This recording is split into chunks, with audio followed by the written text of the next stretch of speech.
अस्सलामुअलैकुम। मेरा नाम मोहम्मद दानिश KPJ। हूँ कौन बनेगा जन्नती के एक और नए एपिसोड में। इस वीडियो में मैं आपको चंद इस्लामिक सवालात के जवाब बताऊंगा और आखिर में एक सवाल दूंगा जिसका जवाब आपको देना है कमेंट बॉक्स में। तो आइए बिना ज़्यादा बात किए शुरू करते हैं आज के सवालात। आपका पहला सवाल है, कुरान में कितनी मर्तबा बिस्मिल्लाहिर्रहमानिर्रहीम आया है? आपके ऑप्शन है, पहला 114 मर्तबा, दूसरा 150 मर्तबा, तीसरा 666 मर्तबा, चौथा 700 मर्तबा।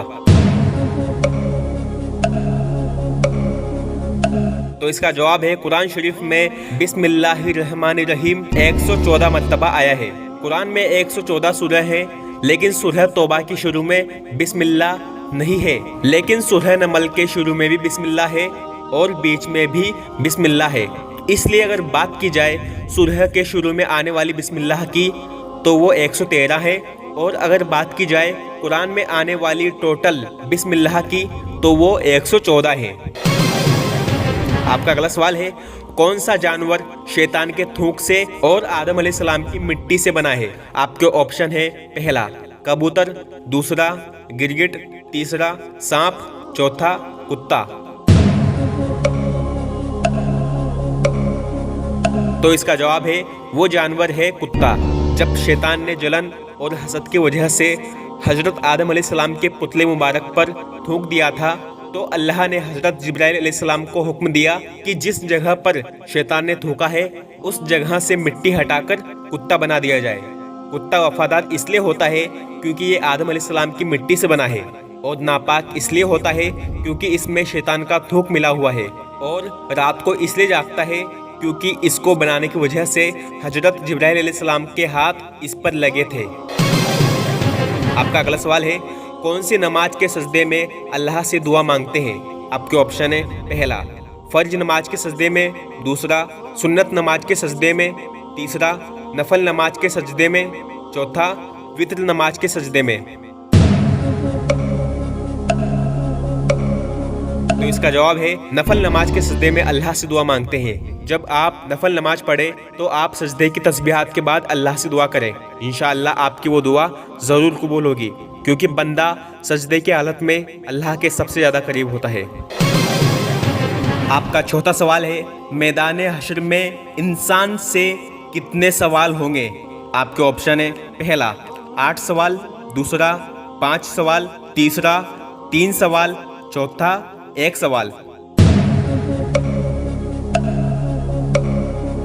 तो इसका जवाब है, मैदान हश्र में यानी कि आखिरत में इंसान से 5 सवाल किए जाएंगे, जिनका जवाब दिए बगैर किसी भी इंसान का कदम उस जगह से हट नहीं सकता, और सवाल करने वाला अल्लाह होगा।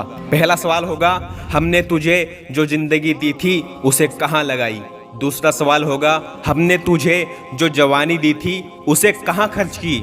याद रखिए, जवानी का सवाल अलग से इसलिए होगा क्योंकि जवानी ऐसा वक्त है जिसमें इंसान नेकियों में भी आसमान तक पहुंच सकता है और गुनाहों में भी आसमान तक पहुंच सकता है, और अल्लाह को जवानी की इबादत बहुत पसंद है। जवानी का एक सजदा बुढ़ापे के 70 सजदों से बेहतर है। तीसरा सवाल होगा, इल्म कितना हासिल किया और कितना अमल किया? मतलब कि जो बातें तुम जानते थे उन पर अमल क्यों नहीं किया? चौथा सवाल होगा, माल कहाँ से कमाया, हलाल तरीके से या हराम तरीके से? पांचवा सवाल होगा, जो माल तुम्हारे पास था उसमें से कितना अल्लाह की राह में खर्च किया? हर एक इंसान को इन सवालों का जवाब अल्लाह को देना पड़ेगा। जब तक जवाब नहीं देगा तब तक वहाँ से हट नहीं सकता। अल्लाह हमें इन सारे सवालात का जवाब सही सही देने की तौफीक अता फरमाए, आमीन। पिछली वीडियो में मैंने आपको एक सवाल दिया था जिसका जवाब आपको देना था। माशाअल्लाह बहुत सारे भाइयों ने और बहुत सारी बहनों ने सही जवाब दिया है। तो सवाल ये था,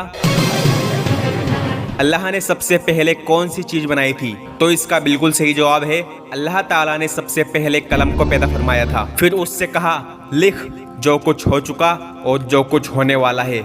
यानी कि अल्लाह ने मखलूक के पैदा होने से पहले ही मखलूक की किस्मत यानी कि तकदीर लिख दी थी। जो कुछ दुनिया में हो रहा है वो भी लिख दिया, और जो कुछ बाद में होगा वो भी लिख दिया। अच्छी बुरी किस्मत पर यकीन करना भी ईमान का हिस्सा है। हदीस का मफहूम है, अगर पूरी दुनिया के जिन्नात और इंसान किसी को तकलीफ पहुंचाना चाहें तो सिर्फ उतनी ही पहुंचा सकते हैं जितना उस बंदे की किस्मत में लिखा हुआ है। और अगर पूरी दुनिया के जिन्नात और इंसान किसी को नफ़ा पहुंचाना चाहे, फ़ायदा पहुंचाना चाहे, तो सिर्फ उतना ही पहुंचा सकते हैं जितना उस बंदे की किस्मत में लिखा हुआ है। और अल्लाह ने इंसान के पैदा होने से पहले ही उसकी किस्मत लिख दी। बाज़ लोग कहते हैं कि अल्लाह ने अर्श को सबसे पहले बनाया, और बाज़ लोग कहते हैं कि अल्लाह ने सबसे पहले पानी को बनाया, और बाज़ लोग कहते हैं कि अल्लाह ने सबसे पहले रसूलुल्लाह सल्लल्लाहु अलैहि वसल्लम का नूर बनाया। मैं इसमें अपनी तरफ से कुछ भी नहीं कह सकता। मैं आपको जो कुछ बताता हूँ वो कुरान और हदीस की रोशनी में बताता हूँ। फिर भी अगर आपको मेरी बात पर यकीन ना हो तो मैंने हवाले के तौर पर एक वीडियो का लिंक कमेंट बॉक्स में दिया है, आप वो देख सकते हैं। उन्होंने जो कुछ बताया है वो कुरान और हदीस की रोशनी में बताया है। अब मैं आपको एक नया सवाल देता हूँ जिसका जवाब आपको देना है कमेंट बॉक्स में। ईसाई लोग कितने खुदा की इबादत करते हैं? आपके ऑप्शन है, पहला 3 खुदाओं की, दूसरा 5 खुदाओं की, तीसरा 50 खुदाओं की, चौथा 1 खुदा की। तो आप बताइए इसका जवाब क्या है। इंशाल्लाह मैं उम्मीद करता हूँ आप सही जवाब देंगे। आपसे गुजारिश है कि आप इस चैनल को सब्सक्राइब कर लीजिए और बेल आइकन को प्रेस कर दीजिए। मेरा ऐसी वीडियो बनाने का मकसद सिर्फ ये है कि मैं आपको दीन की छोटी छोटी बातें बता सकूं। आपसे गुजारिश है कि इन छोटी छोटी इस्लाम की बातों को अपने दोस्तों के साथ शेयर किया कीजिए, क्योंकि ईमान की बात एक दूसरे को बताना